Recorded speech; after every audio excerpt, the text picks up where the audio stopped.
Welcome along to yet another episode of Two Geeks and a Marketing Podcast.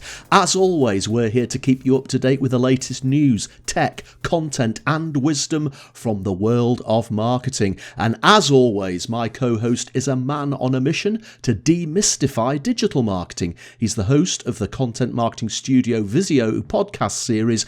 Here is Mr. Pascal Fintoni. Well, thank you so much for this introduction. What a pleasure it is to spend more time with a man who's also on a mission to keep marketing simple. You are the voice of the Marketing and Finance podcast and the host of the Roger Vlog video series. I give you Mr. Roger Edwards. Oh, thank you, Pascal. Thank you so much. So I think we should go straight into the news. What do you think? Let's do this. And we begin with YouTube, who has expanded its pandemic misinformation policies, Roger, to officially ban videos that spread conspiracy theories and lies about COVID-19 vaccines. And Pokemon is inviting fans to discover the UK locations that inspired the landscapes in its games through a video series and a downloadable guide. And wait for it, all from a customised touring bus. Right, well listen, the Marketing Academy Foundation we mentioned a few episodes ago have finally raised £18,000 from the remaking of classic ads such as Heineken, Oxo and Cadbury from marketers stuck at home. And the 100 most valuable brands in China have grown by 12% in value this year, which I thought was quite surprising given the pandemic, and are worth $996 billion. That's £768 billion.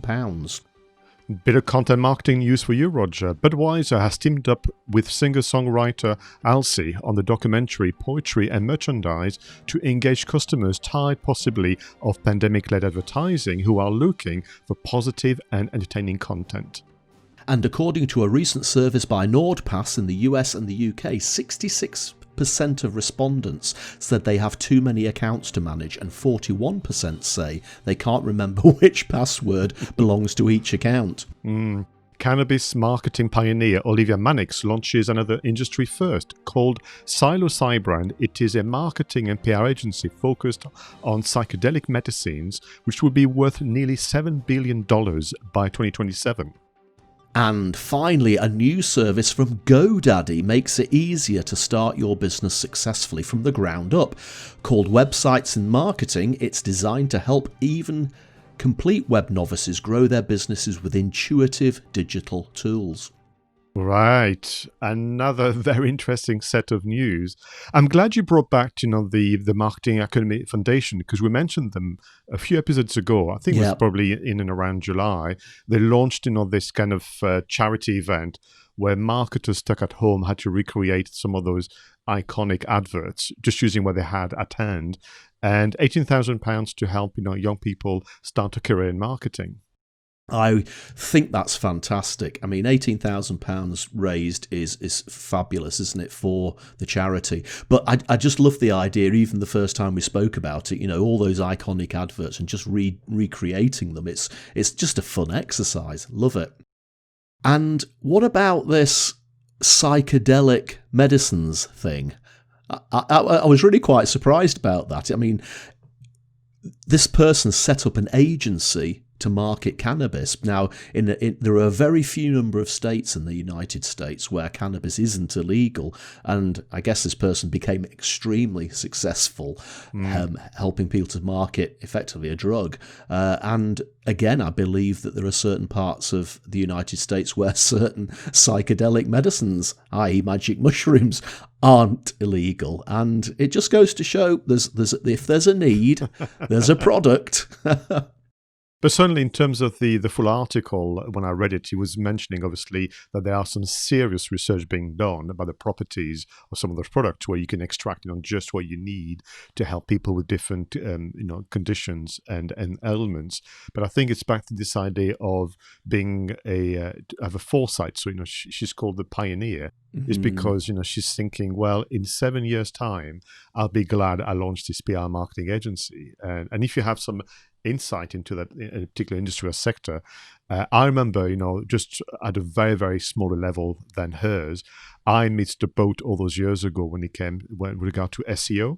You know, Absolutely. I just didn't sit, or I was too busy actually doing my bit as a trainer. And there was a demand in the marketplace for reliable, sensible, and ethical, SEO agencies, Mm. and I just missed it. So yeah. Mm. Yeah, and this GoDaddy service, Pascal, making it easier to start your business successfully. Love the name. I mean, you know what I'm like about keeping things simple. So it's called Websites Plus Marketing. But I actually, digging into it a little bit deeper, felt that it was a little bit of a misnomer, because what they're really saying is they're going to help you build a website from scratch. And that's not the same as starting a business from scratch. To start a business from scratch, you've got to identify a customer, you've got to create a product, build a service, price it, and then start communicating it. Whereas this implies that it's going to help you with all of that. It's really just once you've done all that separately, then it'll help you build a website around it. Yeah, I'm not surprised that sometimes things get lost in translation here, because you're right. If it was as simple, goodness, as building a website and doing a few posts on social media, then, well, there would be so many success stories out there. Yeah. And there's a lot more to it. I think people understand that, but I think sometimes the likes of GoDaddy, even Google, Facebook, when they launch Facebook shops and so on, they kind of just cover 10% of what it is required to run a business, and sometimes make some very grand claims, but hopefully people can see through that. Yeah, I think you're absolutely right. So, Pascal, shall we move on? And should we talk about some content that's caught our attention this week? Absolutely. So it's the content spotlights round next. And it's the content spotlight section of the show. This is the part where Pascal and I talk about, and we bring to the table effectively, a piece of content. Could be an article, could be a podcast, could be a video that's caught our attention over the last week. And generally, neither of us know what the other person is going to bring to the table. So Pascal, tell me, what delights have you got for me this week? So I've got an article written for a platform called TechCrunch. I don't know if you come across that brand before. And they have a key writer called Frederic Lardino. I'll pronounce it the French way. And now this year, most conferences have been cancelled for obvious reasons, in particular the annual Google conference called Google I/O, as well as the Facebook F8 conference. Now, I missed them because usually that was my yearly event to catch up on all the latest news, future releases, and so on that I could use to, of course, inform my customers and build some of my training courses. So I've missed, Roger, Google I/O this year. It's just not been there, where they would give you updates on what they're going to do with YouTube, with Google Maps, with Google Drive, and all those different products. But they've done something recently where they released a video where they interviewed some of the head of product development at Google. It's about half an hour. It's quite slick. It's almost got a bit of a documentary feel about it, and we got some insight into what they're planning to do. But also, Frederic was kind enough to write a summary, but also embed the video on YouTube, so when people click on the link on the show notes, be able to access that. And at the heart of the address, if you will, this documentary, they wanted to show what they're doing to make searching more enjoyable and more of an experience. So, of course, they're not talking about us, the business owners, wishing to be found, talking about the searchers, but what you can do is extrapolate what we might do as marketers. No surprise there, Roger, they're going to be using AI extensively, as well as the voice of the searchers and the cameras and the lenses of our mobile phones for that search experience. So let me give you a quick list of what they're going to do a bit differently. So to begin with video search, they're going to be using AI and speech recognition to be able to actually know where within a particular video clip what you're looking for is established. So we know that we can do chapters, and we are using that technique for Two Geeks and Marketing podcast. But as you've seen already for a while now, since the summer, if you put a question on Google, it will say to you, well, actually, that answer is at 2 minutes, 14 seconds on that video using AI and speech recognition. And I think it's going to be a nice complement to doing the chapters as well, which suggests that, once again, can we make sure all of us that when we create videos, they are easily it's easy for Google and, of course, for the searchers to segment it and find what they're looking for. So make sure that you have structure in your content. The other thing they're going to do So with Google Lens, you could do a lot already, and your camera, by pointing the camera towards a site, you get it translated to actually point towards a logo of a company to find more information. But now with Google Lens, it can also solve maths, physics, and chemistry formulas and problems and riddles. And I think that's just obviously a bit of gamification for something that's going to be even move forward for, which is that I'll be able to now point towards text, which is a leading questions, and get some answer from the web. So once again, are we doing enough with our content? With regard to finding products, you'll be able to long press on images on Google, and will give you a list of similar products to look for. So we could do a drag and drop up to now, but you can do a long press on the phones. And then still with the camera, Roger, you'll be able to point your camera by when you've opened Google Maps towards a building. And if that business is listed on Google Maps, you're going to get information featured almost like an AR layer on top of what you can see via the camera. So once again, make sure all of you that you've got all your Google Map business entries filled in. Other things that are going to be a bit more fun, I suspect. You can hum a song to your phone now if you've got your Google Assistant, Roger, and it will tell you which song and which artist it is. So you can then, solve that problem when you watch, sometimes you watch a TV program and you wonder, what is that song? And what is, the artist? Well, you can just hum it now. They're going to do even more in terms of misspelling of names, locations, and products to give you the right results. They're going to also, that's very interesting, use other form of AI and neural programming to also give you different sources of information at the same time. So almost like doing a summary of where answers about that question can be found. Now, the one thing about it, as a searcher, that's great because I'll be able to be given information from a number of sources and maybe find what I'm looking for. But I think Roger's going to push the results of web pages further down because we need space for all of that. The one good news for all of us marketers is that the robot used by Google are able now to point to a part of the web page, to a sentence deep into your web page, or even to a paragraph that is deep into your site. So think of it now as if you have your web page into a different paragraph, each one of those can be indexed separately and therefore drive more traffic to your website. There's more, and for that, really, I would say watch the video. I think it's an interesting video production. It's interesting, but also the information that they've shared there. Wow. I mean, it really makes you realise, doesn't it? I mean, we talk about SEO quite a bit on this show, and SEO to me has always been this sort of black art. I know about keywords, and I know that you've got to have certain words appear in your heading and in your description and some, through the article and whatever. But this takes it to a whole new level. I mean, the number of things that we are being expected to tick now in order to appear in all these different ways that search can find us. Going back to the GoDaddy thing before, it just make you wonder, it's not just a question of building that little website with a few nice pictures and a few choice paragraphs. You've got to think about your location. You've got to think about all sorts of things, and it's worth watching this video just so that you can effectively work out how many boxes you've got to tick. Yeah, and as we mentioned last time we talked about SEO, also decide what you're not going to bother with because time or simply interest is not on your side. So there are elements of SEO that frankly do not interest me, Roger, even though I've been a big fan since the early 2000s. And I know who to turn to if I need a bit of help on that. But generally, 90% of what you need to know takes about 10% of your time. Yeah. And what is fascinating, in terms of the world of SEO, there's always, the little trick, the little hack that people mention that frankly makes no difference whatsoever. Just stick to the fundamentals. They've been around for nearly 20, 30 years, and I think you'll do very well. But I think for me, what would be available for the searchers, I think is interesting, and you can extrapolate what you might do differently.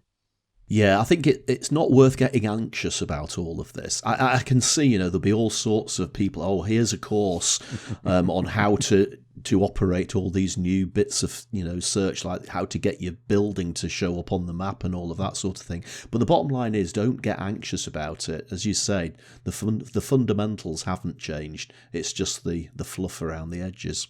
So I hope you've enjoyed this update, and all of you do watch the video, but my turn to ask you, what have you got for us this week? Oh, my Pascal, I am so excited about Right. this. You wouldn't believe this. Now, I have to say that originally, what I'm going to talk about now was just going to be the first item in our news list. Right. And then I sort of looked into it a little bit more, and I got really excited about it. So I then moved it into the marketing tech and apps section. and then I got even more excited about it, and I thought, you know what, this really does deserve to be a content spotlight. It really does. Now, Spotify, a lot of people use Spotify, millions and millions and millions of songs, albums, and now podcasts, obviously, on Spotify. I've subscribed to Spotify for years and years, and in fact, I effectively listen to all my music and pretty much all my podcasts on Spotify now. And for the news item that drew my attention was that Spotify are going to let people use music from Spotify in their podcasts. Now, that might just sound, well, is that what you've been building up to, Roger? That's actually not very exciting, but it is really exciting because one of the things that podcasters haven't been able to do up until now is to include copyrighted music in their podcasts without paying a fortune in performance royalties. So, you couldn't create a podcast which was effectively like a radio show where you play songs and maybe talk about the songs, or just like a radio station does, song after song after song with a bit of chat in between. If you tried to do that on a podcast, you would have to pay fairly hefty royalties to the music companies. But now Spotify are letting you do it effectively for free. Now, there is a catch, as you would expect there is. You can only publish your podcast on Spotify, so you wouldn't be able to do a podcast with all this music and put it on Apple Podcasts or Stitcher or any of the other podcast platforms. But it still gives you this ability to create effectively your own radio channel. Now, I'm a massive music fan. I always have been. Rock music, particularly prog rock, heavy metal, that sort of thing. And I'm probably going to do it. It'll be called Rog Prog or Prog Rog or something like that. And just play a song and then talk about why that song inspires me, what I like about it. A bit like what we do here about marketing. But up until now, it's just been something that none of us have been able to do. The other catch, if it is a catch, is that you have to create the podcast on the Anchor app.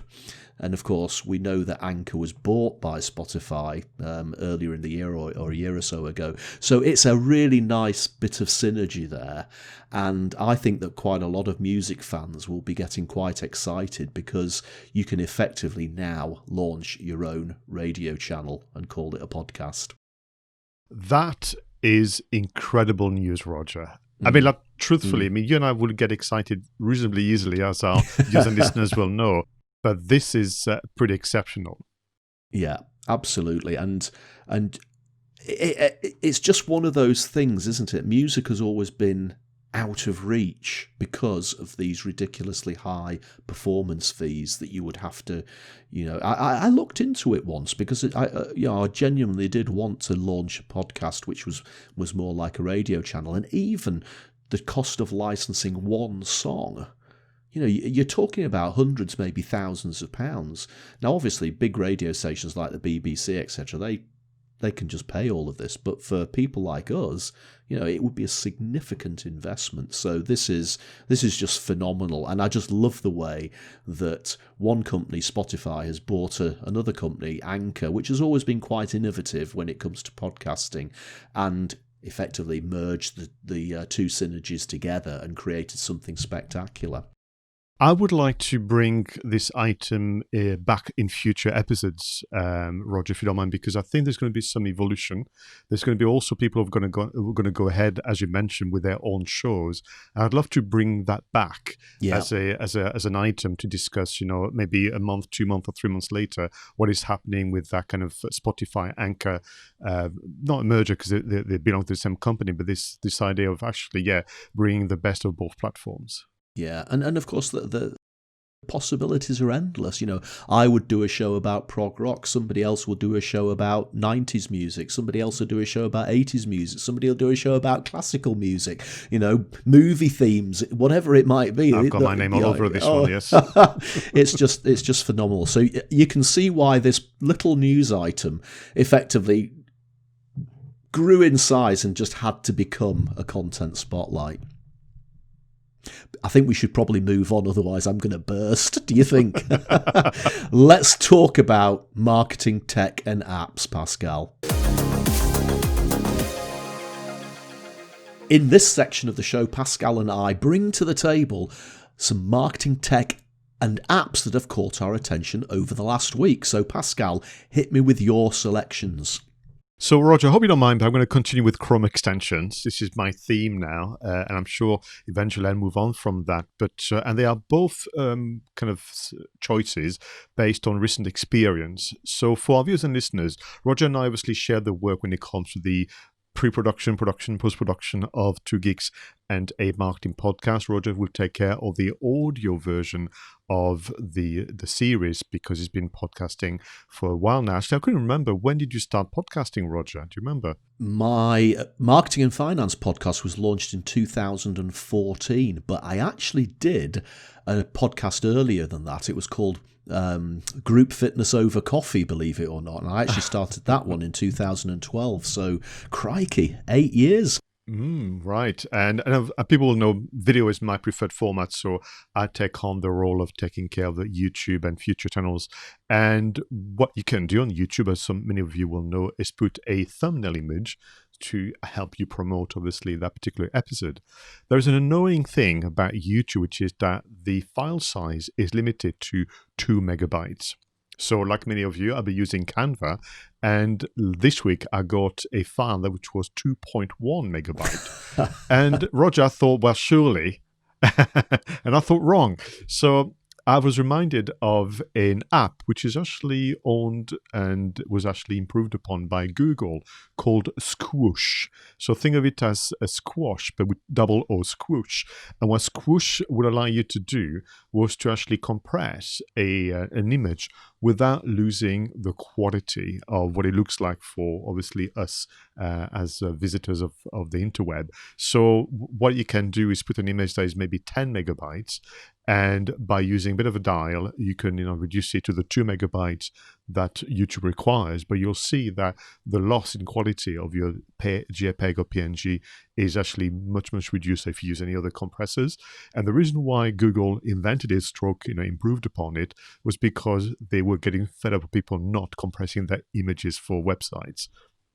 Why it's not part of the full Google Suite or Google Workspace that we mentioned a moment ago, Roger, is a mystery. But squoosh.app is a great addition to your Chrome bar and Chrome extension. But if you want something that goes beyond that, maybe you want to work on colors, you want to work on contrast, you want to work on sizing and shapes and so on, then I was reminded of something called Pixlr. So this is how I pronounce it, but it is spelled Pixlr. .com, and then you can obviously have the web version as well as the Chrome extension version. And this allows you to really manipulate your images, but they also have some predetermined templates using AI and actually using, in the early days, feedback from professional photographers. So if you have an image that is okay, it can look truly outstanding by using this feature, Pixlr. So Squoosh for swift, rapid work without losing quality, and Pixlr for more advanced form of photo editing. Do you know, Pascal, you really made me laugh when you said that about YouTube thumbnails. Literally every time I publish a video on YouTube, I always upload the photograph and bang, it knocks me back with that error message. And it doesn't matter how many times, I always forget. And I always get really grumpy when that message comes up, because then I have to take the file, put it into, I actually just use Paint, which is the built-in program within Windows, to reduce the size of the file down a little bit. But Squoosh is going to be one of my best friends going forward. And very quickly, I just don't understand the limit, Roger. I mean, even nowadays, a pretty poor, mediocre mobile phone will take an image that is more than 2 megabytes.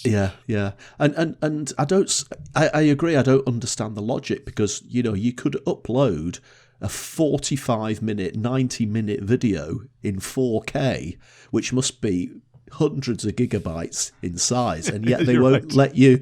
They won't let you put a small photograph bigger than 2 just in megs. case you break YouTube somehow. Absolutely. So shall I tell you about my tech? Yes, please. Okay. What I'm going to do this week is I've actually revisited a couple of apps that I've dismissed in the past. And recently I took another look at a presentation app called Prezi. Have you come across Prezi? Yeah, I've not looked at it for such a long time, Roger. No. Now, I'll preface this by saying, as you know, I'm not a massive fan of millions of slides when you're doing presentations. Most of my slides that I do use in presentations will tend to be a photograph and maybe 1 or 2 words. I've never been a heading, bullet point, bullet point, bullet point, bullet point type of person. So I'm not Mr. Death by PowerPoint. And Prezi, it was just a different take on PowerPoint. Instead of slides going from 1 to 100 or whatever it might be, Prezi sort of builds them into a web, and you can move up to the top, you can move down to the bottom, you can zoom in on the center. And it looked interesting, but I never really saw it as anything other than a bit of a gimmick, to be perfectly honest. And maybe it was the fact that I didn't really use slides that much that I just dismissed Prezi. But of course, recently, since the pandemic, we're now doing more and more online events, and I'm being asked now to talk at more online events again. And if you do it over Zoom, one of the problems with PowerPoint is that unless you use their sort of green screen thing to superimpose the slides behind you, which can look a bit tacky, you've always got this problem where you've got the slides in one box and then you've got you in another box, and you maybe slide them to make you bigger or the slides bigger, and it just doesn't look very professional. But what Prezi have done is they've created an add-on to their service now. It's called Prezi Video, and literally what it does is it becomes the camera for when you're presenting on Zoom or Microsoft Teams or whatever it is, and it superimposes the slide onto the screen as you're talking. So you could sort of move to the side like this, and then your presentation slide would appear in this corner, and it moves up and down and this, that, and the other, and you can make the transitions look quite good. And it just looks really, really professional. And yes, I still don't really like all that zooming in and zooming out, and I probably won't use that. But there's nothing else out there that I can see at the moment which allows you to effectively and very easily superimpose slides over you talking without it just looking rubbish. So Prezi has sort of sucked me in again just because they've offered this. Now, maybe Microsoft will come along and do something similar for PowerPoint, but at the moment, I'm pretty impressed with this. The second thing is Open Broadcaster Software, OBS. Now, I think on the show before, Pascal, we've talked about things like Restream and StreamYard, which allow you to broadcast yourself on video live to things like Facebook Live, LinkedIn Live, if you're lucky enough to have got LinkedIn Live, of course. Dig. And Restream's fine, but it comes at a cost, and depending upon how often you do it, it can be quite a significant cost, especially if you want to do it in HD. And OBS is free software. It's one of those sort of conglomerate type collaborative type software. That's what I meant, where people work on it, and therefore it's just free. Now, I tried OBS about a year, 2 years ago, and I just thought it was really complicated to use. The interface was clunky. I just genuinely didn't understand it, and I watched a few YouTube videos to try and educate myself, but I just found it clunky, and I gave up, hence why I've used things like Restream. But there's been an update to OBS recently. It's on version 26 now, and they've done a lot of work to actually make it user-friendly. And I tried it out a couple of weeks ago, and I thought, you know what, this is actually quite easy to use. Maybe it's because I've become more au fait with using video software over the last 18 months, possibly.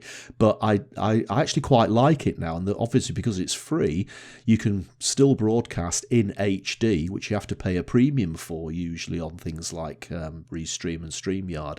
And if you download the OBS, you can stream to Facebook, LinkedIn, Periscope, Twitch, whatever it might be, gaming platforms in HD for free. So yeah, previously didn't like Prezi, previously didn't like OBS, but now they're back in the tin. Yeah, well, that's excellent. I'm not surprised about OBS kind of making some improvement, because there was a time, I would agree with you, there was almost this misplaced pride of being difficult to understand. And it was almost like you had to pay your dues. It was almost like some rite of passage where you had to watch hours and hours on YouTube to understand it. And I know that actually once you got past that, it was actually pretty straightforward. But the interface, was really, really not particularly welcoming. So I'm glad, because I think we need more options, that we have currently. And from what I've heard, OBS is really, really quite powerful. And with Prezi, I suppose I very much like you. I took a good look. I really liked what they were doing, but I thought it was really limited in terms of its application. So in the case of a training course, you would not subject people to Prezi for a full day. But actually for a short address or a briefing session or even keynote, that could be interesting. But again, I love the way in which, they are looking what's happening, and they're thinking, well, we have half the population on Zoom at this moment in time. What can we do to kind of plug things in? I mean, we know that Zoom have plans for the future as well, but I think it's great, and we should keep. You're right, and the lesson in this, Roger, is to keep our minds open to going back to some platform that we may have dismissed because at the time it wasn't quite right for us. Absolutely right. So I'll be using Prezi in some new presentations soon. So thinking about the past, do you think we should go back in time and look at what happened this week in history? I'd love to.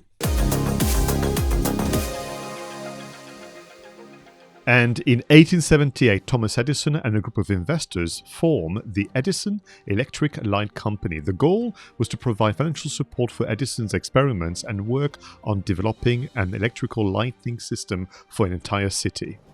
In 1936, the BBC begins the world's first regular high-definition TV broadcast service from a specially constructed studio at Alexandra Palace in North London. Ali Pali to its friends. Right, well, 2 years later, in 1938, Orson Welles broadcast his radio adaptation of War of the Worlds, causing panic among listeners who believed it was a real news report. To this day, it is one of the most famous radio broadcasts in history. In 1957, the Soviet Union launches Sputnik 2 with space dog Laika aboard, a mostly Siberian husky. This was the first animal in space. In 1977, Atari releases their video computer system, VCS, later known as the Atari 2600. 9 games were available on cartridge, including Adventure, often credited as the first video role-playing game. I think I actually remember that. That's scary. In 1984, Wes Craven's horror film A Nightmare on Elm Street premieres in the US, starting one of the most famous American horror franchises, with 9 films, a television series, novels, and comic books. In 2001, Roger, you were around, Microsoft releases the operating system Windows XP, the successor to both Windows 2000 and Windows ME.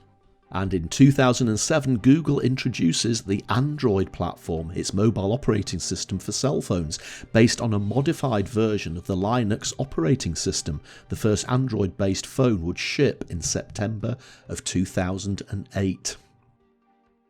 Wow, Pascal, I need to talk to you about War of the Worlds.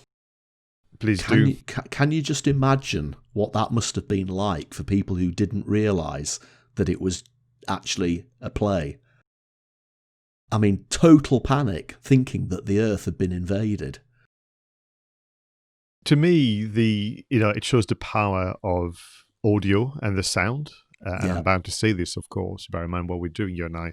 But I think, we must obviously credit Orson Welles in terms of his elocution, his command of the English language, and of course, his storytelling. And that reminds me, of this feeling I had the very first time I saw the film, because again, I was so engrossed. You could have told me I was watching a documentary, I would have believed it. I think maybe War of the Worlds, one of the War of the Worlds should be a feature of the film marketing section of the show at some point.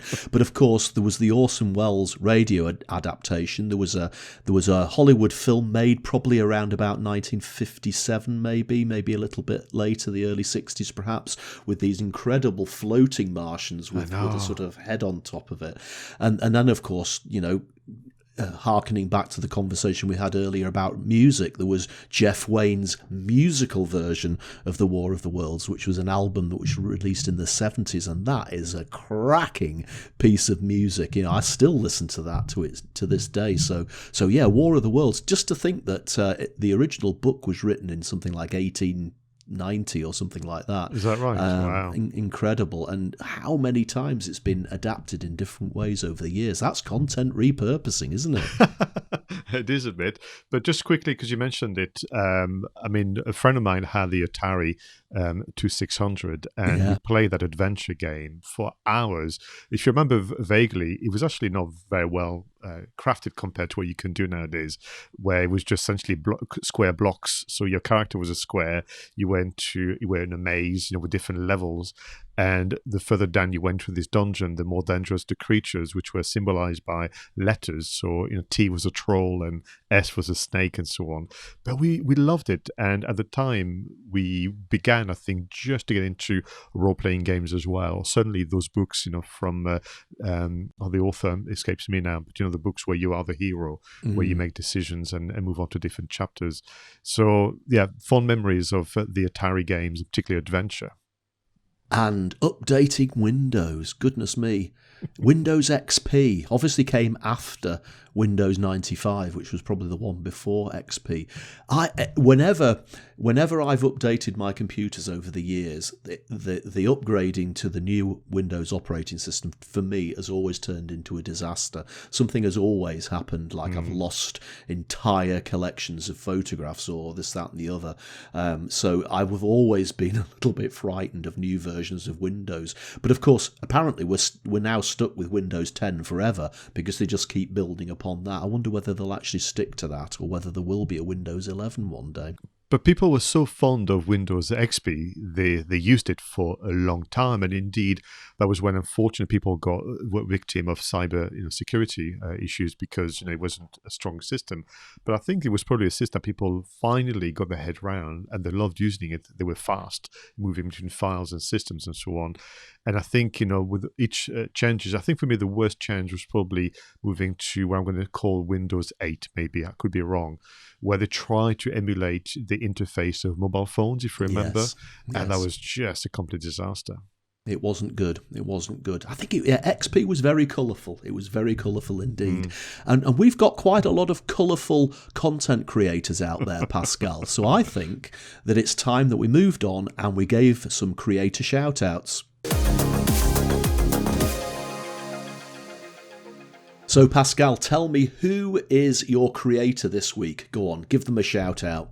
Well, I hope you don't mind, Roger, but I've got 3 creators to give a shout out to, but I'm not cheating. They are all working on the same podcast. So I would like to introduce you to Jenny Field, Trudy Lewis, and Advita Patel, who are the host of the Calm-Edged Rebels podcast.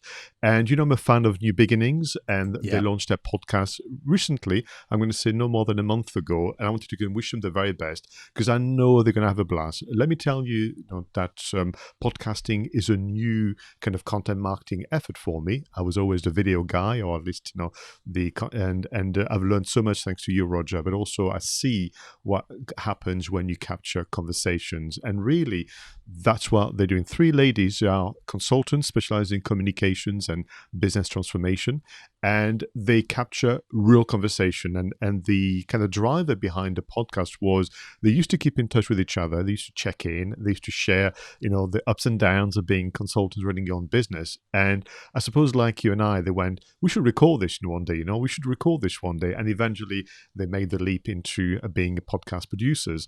So why is it called the Calm-Edged Rebels? Well, essentially, they each have a bit of a specialism. So Jenny is there to take the chaos out of the organization and change what is happening internally and externally from chaos to calm. So Jenny is there to look after calm. Then you've got Trudy, who is there to essentially give you the edge, because she has a framework to help leaders grow, develop themselves and their teams, and of course, make better decisions moving forward. And Advita is the rebel. She's here to make you understand that if you want to change, you have to do something and practice something you've never done before. You have to look for something that is different and be rebellious in your kind of view of the world and activities. So the calmagedrebels.com is their website. Now, they want to talk about productivity, they want to talk about leadership, they want to talk about PR, communication, they want to talk about imposter syndrome and mindsets. But also Advita, being a true rebel, has given their podcast, and I suppose the team of Jenny, Trudy and Advita, a goal of 20,000 downloads.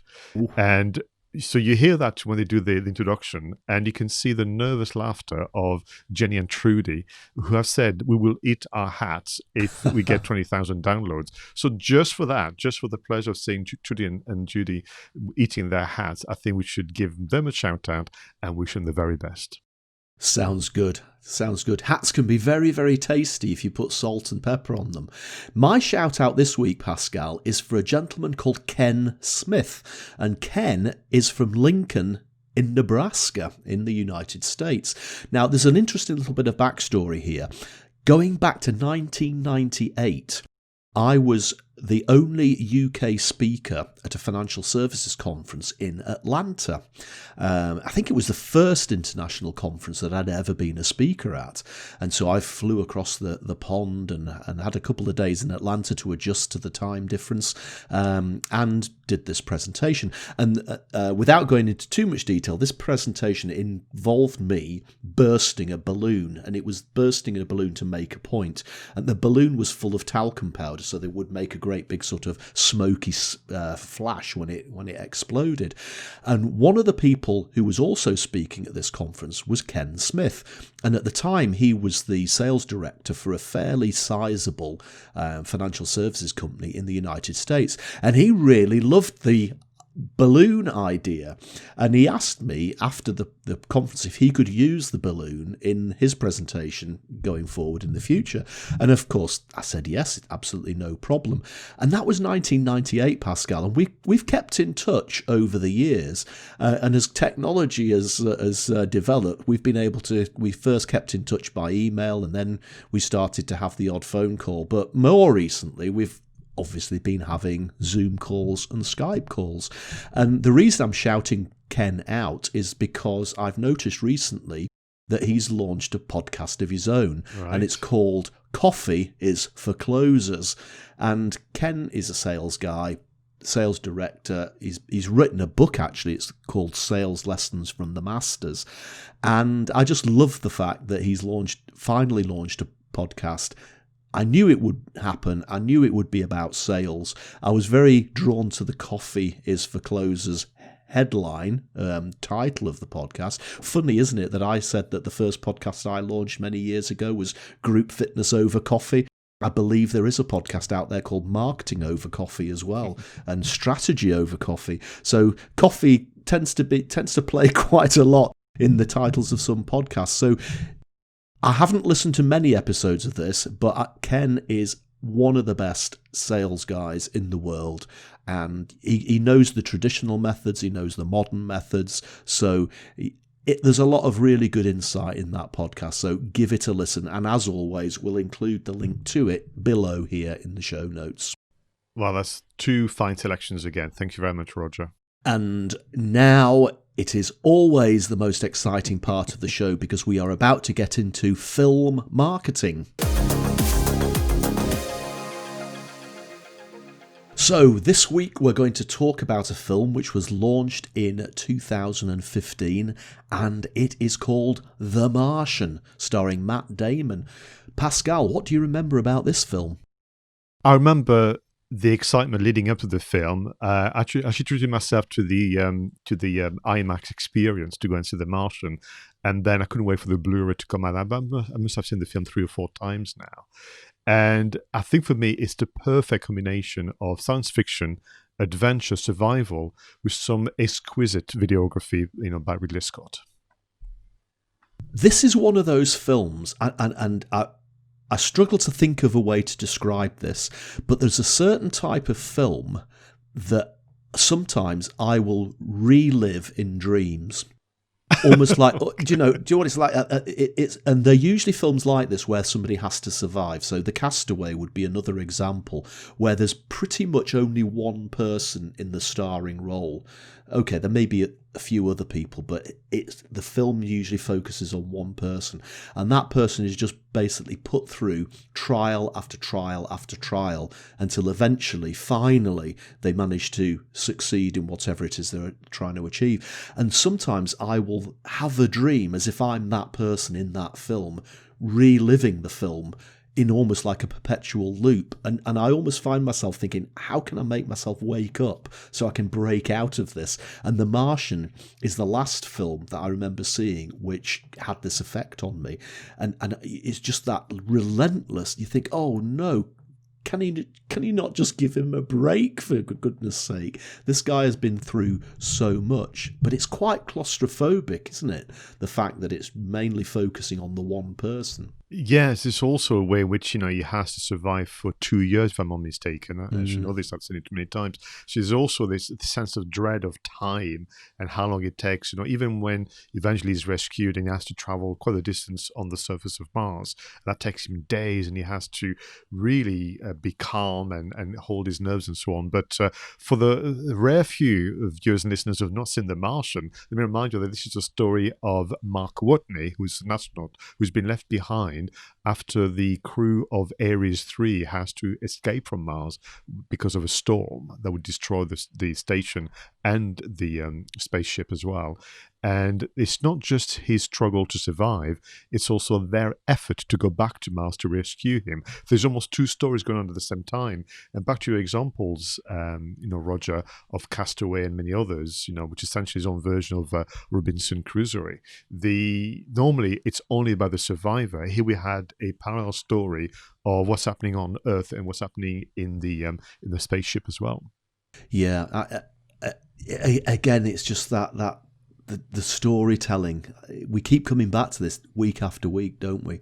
But it's just edge of the seat stuff. You just can't. You can't. I find myself holding my breath watching this film. No, I think I'll be watching it again after this conversation. So.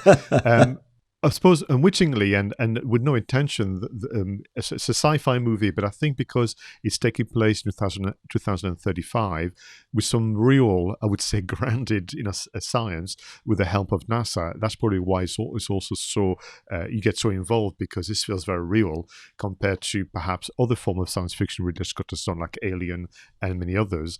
So this was based on a 2011 novel of the same name by Andy Weir. If I'm not mistaken, he himself published a lot of the chapters online to build his career as a writer. It took a while for the film to get going, but once it got going, they actually incredibly filmed it in 70 days, 70, wow, which is incredibly short nowadays, frankly, Roger, and then quickly moved on to, the premiere. So just as a reminder for all of us, it was premiered in September 2015 in Toronto, then was premiered literally a week or two later in the UK, and then went into the US, which I think is fascinating because the US actually saw it last, you could argue, from a premiere point of view, but because there was so much production involvement from the UK, that's probably how they did it. Where the marketing starts to get really exciting is as follows. So to begin with, how about you organize a screening of The Martian at the International Space Station, Roger? Yeah. How about that?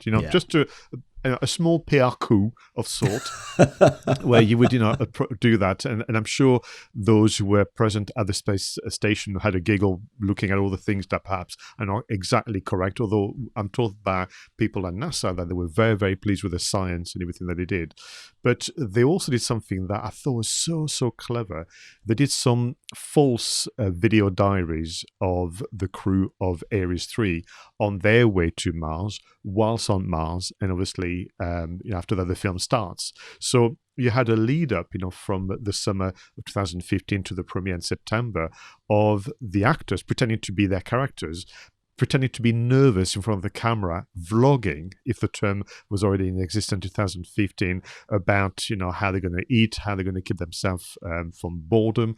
And this was not just published online, it was also shared on their personal social media accounts of astronaut Michael Massimino. Absolute genius, isn't it? It's building that world around the film. I mean, I remember the Blair Witch Project a number of years before, where before the Blair Witch Project came out, they actually did a documentary, which I think was broadcast on television, which was about the events in the film, as if it was a real thing. And you can't beat that sort of trying to make a film appear so real that you do get sucked into the story before you've even seen it, and you get to know the characters and you get to care for the characters before you've even seen it. And doing it like that with the video diary is just absolute genius. And I bet they had a lot of fun with it as well. Yeah, because of course, like I said, they had to pretend to be nervous, to be like, real astronauts that suddenly become public figures and with everything that comes with it. And I think what you can take pleasure in doing now with the Blu-ray editions and so on is you watch the video diaries. Yeah. And then you immerse yourself into the story because, of course, the diaries stop just before the storm and the incident where they had to leave one behind. Yeah, and of course, a lot of DVDs and Blu-rays, you sometimes think that the extras... we've got to stick a few deleted scenes on, or we've got to do a little bit of a documentary, and sometimes they're pretty lame, aren't they, Pascal? Especially the documentaries. We'll just show the trailer a number of times and do a voiceover. Whereas this, the extras, these video diaries, become an integral part of the experience again. So you have got the film, but then you've got the diaries as well. So it becomes much more than just watching a film. It becomes much more of an immersive experience. Yeah, and actually on that point, after obviously the film was released and seen, they carried on, researching ways to engage an audience with creating a VR, virtual reality series where you could reenact some of the main scenes of the film using obviously those VR headsets for yourselves. And it's only for a minority of people, I understand that. But to your point, though, they exhausted pretty much all avenues from a visual stimuli point of view. Yeah, so what are the marketing lessons from The Martian then? It's to surround your main event with interesting peripheral stuff? I think the two things is try to actually bring in, somebody with perhaps a greater reach than you do. So in the case of the filmmakers, NASA played a big part in marketing the film. I mean, without them, you couldn't have had a premiere. I know it's a PR stunt, but what a PR stunt, premiered at the International Space Station. You can have, the astronaut to actually share the diaries onto his own, social networks and so on. So in preparation for the marketing of your story, see if you can bring somebody in. And the reason why they would say yes for someone that arguably could say has less kudos and less reach is because you're going to ask them to do something different, something they've never done before. And that's something that I learned, through my own foray in film production. If you ask somebody to do a favor, essentially, it's because that favor is very unique and novel. So I would say that to me is bring that partner into it. And then, yes, do some content or pre-event experience, such as the diaries. Classic collaboration, in other words, classic collaboration. And again, I think the realism that NASA brought to this, as you said, it could almost have been real, couldn't it? It was so close to current technology. Whereas we would expect a film like Star Trek or Star Wars to be just outrageous, true science fiction. Whereas this was only science fiction to the point that we haven't gone to Mars yet, but it was believable because the tech was so current. Very. And if I'm just to say it to people, do watch it again or watch it for the first time, also for the videography. I mean, the storytelling is outstanding. And I do believe that the Blu-ray has the director's cut, which is adds actually more about Earth, let alone not necessarily Mars. But the way in which it's filmed could be a lesson just in filmography to begin with. But also the film became a little famous for the famous line, forgive me repeating that term, that Matt Damon, the character played for Mark Watney, "I'm going to have to science the shit out of this," was the sentence that became repeated over and over again in different circles after that. Which I thought was not what they had in mind. It was just obviously the character that was meant to just try and stay positive, but that's something that stayed with an audience for quite some time. Here's the science bit. I love that. No, what I really like about these podcasts, Pascal, is I often put out a tweet, usually on a Saturday, saying, "Come on, guys, give me an idea for a film that I can watch tonight." But most of my Friday night films end up being the ones that we are talking about on this podcast, because I get so excited about talking about the film that I think, I'm going to go and watch it again. So, as always, we could probably talk about The Martian for the rest of the afternoon.